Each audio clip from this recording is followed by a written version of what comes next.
African country that could be next after Nigeria and Ghana, one into South Africa.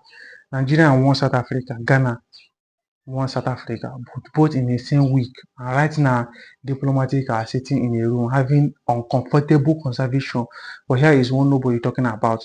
Nigeria and Ghana are not only African countries with citizens living in South Africa, not even close. So today we are going to ask question, which is top 10 African countries that could be next issue that same warning, and what happen if they do it at the same time. Now, real quick, let's just so we are all on the same page. South Africa has been a fresh wave of xenophobia attack targeting African immigrants. Business loot, people harassed. Two Nigerians have already been key in this thing. Nigeria and some South Africa diplomatic. Ghana did the same thing. The pressure is building as South Africa has over 30% unemployment, which means the frustration driving this attack isn't going away anytime soon. So, which country could be watching this closely right now? First of all, the first country is Zimbabwe. Zimbabwe, this one is obvious. Zimbabweans make up one of the largest immigrant population in South Africa. Most of them have crossed a border looking for work, for a stable, for a better life, and there has been a target and xenophobic violence multiple times before. But if things escalated, Zimbabwe has been more citizen at risk in almost any other countries on this list. Just watch this space. Now, the second country is Mozambique.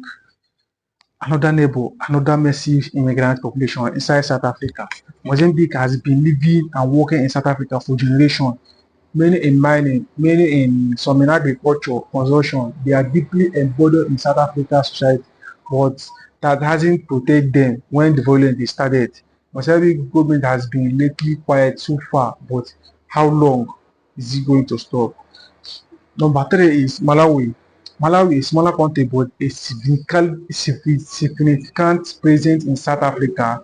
Malawi has faced a target attack before, particularly in areas like Durban and Johannesburg. Their government has spoken out in the past but hasn't done anything as far as more diplomacy. If the violence continues, it could change very quickly. Number four is Zambia.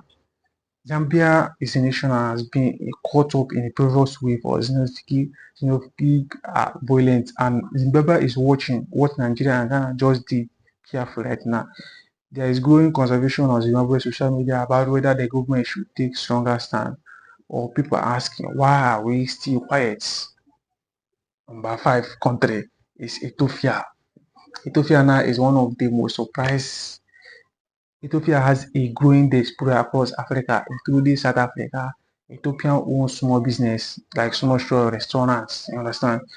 Had history has been some of the most targeted during xenophobic outbreak. Remember, in 2015, Ethiopia business were specifically called out, and Ethiopia is a country with serious diplomatic muscle.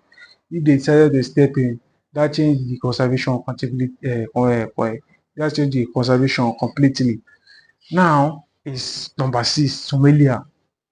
This is a sixth country. Somalia is a trader and shopkeepers in South Africa. They have probably suffered more targeted attack than almost any other nationality.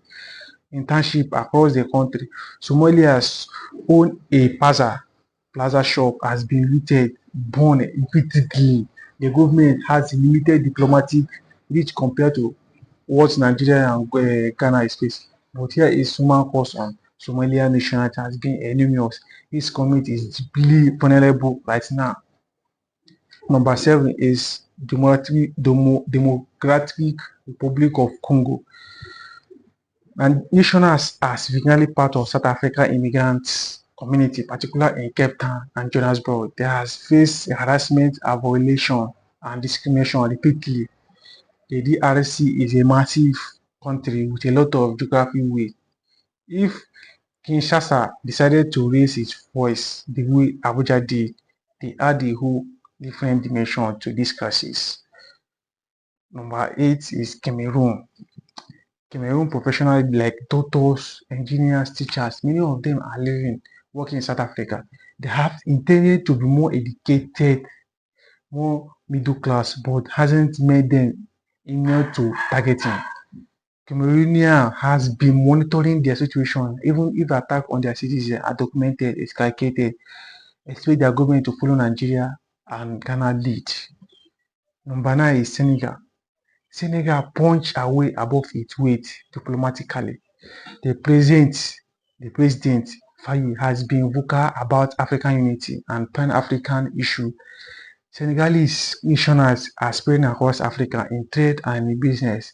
If Senegal decided to firmly want South Africa the way Nigeria did, it carries a serious symbolical weight because Senegal is respected across Africa continent as a voice of reason and stability.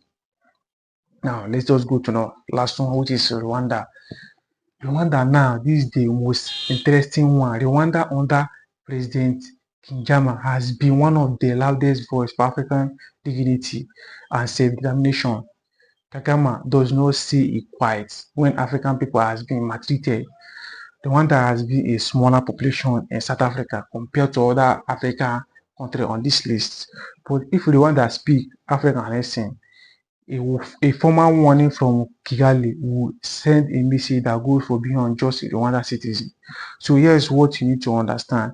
This is no longer just a Nigeria versus South Africa issue. This is an African issue. South Africa is a continent most industrial, economic. It depends on trade, investment, and goodwill from another country nationally. If 10 countries started